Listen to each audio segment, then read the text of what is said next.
मुसळधार पावसाचा फटका, खंबाटकी आणि पसरणी घाटात दरड कोसळली.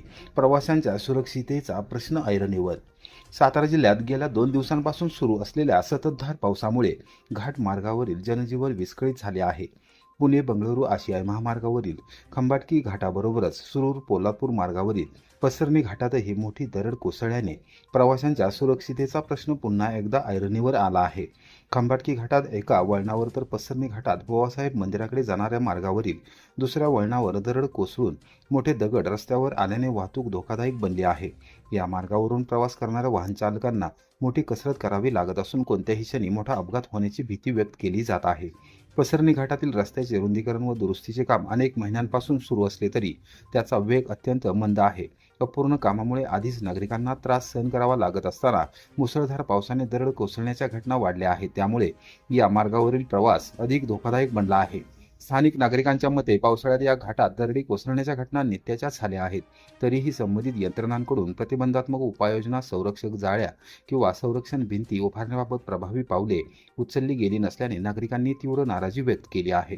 दरम्यान राष्ट्रीय महामार्ग विकास प्राधिकरण आणि सार्वजनिक बांधकाम विभागाने तातडीने रस्त्यावरील दरड हटवून वाहतूक सुरळीत करावी, सुरू असलेली विकास कामे गतीने पूर्ण करावी, तसेच भविष्यात अशा घटना टाळण्यासाठी कायमस्वरूपी उपाययोजना राबवाव्यात अशी मागणी वाहनचालक आणि स्थानिकांकडून करण्यात येत आहे.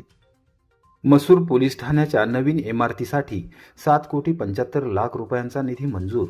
आधुनिक सुविधांसह उभारणार नवे पोलीस संकुल.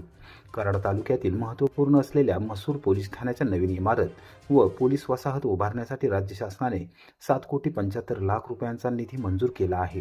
आमदार मनोजदादा घोरपडे यांच्या सातत्यपूर्ण पाठपुराव्यानंतर या प्रकल्पाला प्रशासकीय मान्यता मिळाली असून लवकरच ही टेंडर प्रक्रिया सुरू होणार असल्याची माहिती देण्यात आली. या प्रकल्पांतर्गत आधुनिक सुविधांनी सुसज्ज नवीन पोलीस ठाण्याची इमारत उभारण्यात येणार आहे. त्याचबरोबर पोलीस कर्मचाऱ्यांसाठी टाईप 2चे 4 आणि टाईप 3चे 1 शासकीय निवासस्थान बांधण्यात येणार आहे. महिला व पुरुष कर्मचाऱ्यांसाठी स्वतंत्र कक्ष, अत्याधुनिक चौकशी कक्ष, प्रशासकीय कार्यालये तसेच नागरिकांना सोयीस्कर सेवा मिळाव्यात यासाठी आवश्यक सुविधा व या इमारतीमध्ये उपलब्ध करून दिल्या जाणार आहेत.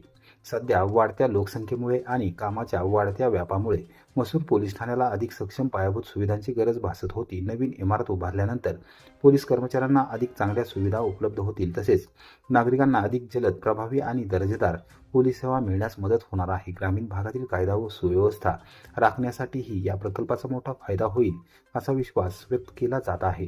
दरम्यान मसूरप्रमाणेच उंब्रज पोलीस ठाणे व पोलीस वसाहत तसेच बोरगाव पोलीस स्टेशनच्या नवीन इमारतीसाठीही शासनाकडे सातत्यपूर्ण पाठपुरावा सुरू असून या प्रकल्पांनाही लवकरच मंजुरी मिळावी यासाठी प्रयत्न सुरू आहेत, अशी माहिती आमदार मनोजदादा घोरपडे यांनी दिली. मसूर पोलीस ठाण्याच्या नवीन इमारतीला निधी मंजूर झाल्यामुळे परिसरातील नागरिकांनी समाधान व्यक्त केले असून हा प्रकल्प लवकरात लवकर पूर्ण करून नागरिकांच्या सेवेत उपलब्ध व्हावा अशी अपेक्षा व्यक्त केली जात आहे. बनावट बँक चलनाच्या आधारे सातारा जिल्हा परिषदेची 3,90,000 रुपयांची फसवणूक. सातारा शहर पोलीस ठाण्यात गुन्हा दाखल. सातारा जिल्हा परिषदेच्या लघु पाटबंधारे विभागाच्या कामासाठी आवश्यक असलेली सुरक्षा ठेव व अतिरिक्त सुरक्षा ठेव भरल्याचे बँकेचे बनावट चलन सादर करून राज्य सरकारची 3,90,170 रुपयांची फसवणूक केल्याप्रकरणी सातारा शहर पोलीस ठाण्यात गुन्हा दाखल करण्यात आला आहे. या प्रकरणी लघु पाटबंधारे विभागाचे कार्यकारी अभियंता अरुणकुमार संभू दिलपाक यांनी फिर्याद दिली आहे. त्यानुसार खटाव तालुक्यातील उंबर्डे येथील नरसिंह मजूर सहकारी संस्थेचे चेअरमन विजय पवार व अन्य सदस्यांविरुद्ध गुन्हा दाखल करण्यात आला आहे. पोलिसांनी दिलेल्या माहितीनुसार जिल्हा वार्षिक सर्वसाधारण योजना 2024-2025 अंतर्गत नागाचे कुमटे तालुका खटाव येथे सुमारे 17,93,000 रुपयांच्या साठवण बंधाऱ्याच्या कामासाठी संबंधित संस्थेला मंजुरी देण्यात आली होती. या कामासाठी शासनाकडे 17,900 रुपयांची सुरक्षा ठेव आणि 3,72,270 रुपयांची अतिरिक्त सुरक्षा ठेव भरल्याचे दाखवण्यात आले. मात्र तपासात ही रक्कम राज्य सरकारकडे प्रत्यक्षात जमा करण्यात आली नसल्याचे उघड झाले. आरोपींनी सातारा जिल्हा मध्यवर्ती सहकारी बँकेच्या सातारा जिल्हा परिषद मुख्य कार्यालय शाखेचा बनावट रिसिव्ड शिक्का, बनावट डेटर आणि कॅशियरची खोटी स्वाक्षरी वापरून बनावट चलने तयार केली. ही चलने खरी असल्याचा आभास निर्माण करून संबंधित कार्यालयात सादर करण्यात आल्याचे फिर्यादीत नमूद करण्यात आले आहे. या प्रकरणी सातारा शहर पोलीस ठाण्यात गुन्हा दाखल करण्यात आला आहे. पोलीस उपनिरीक्षक जयस्वाल तपास करत आहेत. सराईत मोटरसायकल चोरटा पुन्हा जेरबंद. 4 चोरीच्या मोटरसायकली जप्त.